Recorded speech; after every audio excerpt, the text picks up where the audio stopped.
Underworld don Dawood Ibrahim ఆసుపత్రి పాలైనట్టు వార్తలొస్తున్నాయి. అతని ఆరోగ్యం విషమంగా ఉందని తెలుస్తోంది.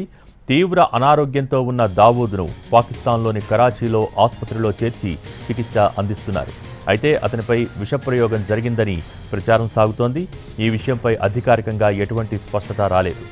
దావూద్ మరో 2 రోజులు ఆసుపత్రిలోనే ఉండి చికిత్స తీసుకోనున్నారు.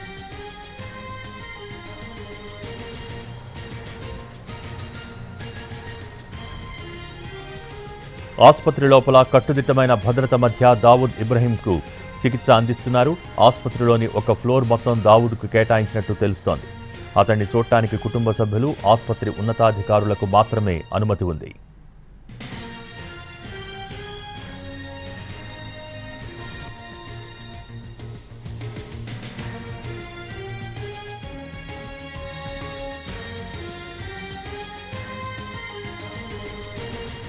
మరోవైపు దావూద్ రెండో వివాహం చేసుకున్న అనంతరం కరాచీలోనే ఉంటున్నట్టు అతని సోదరి ఎన్ఐఏకు వెల్లడించారు.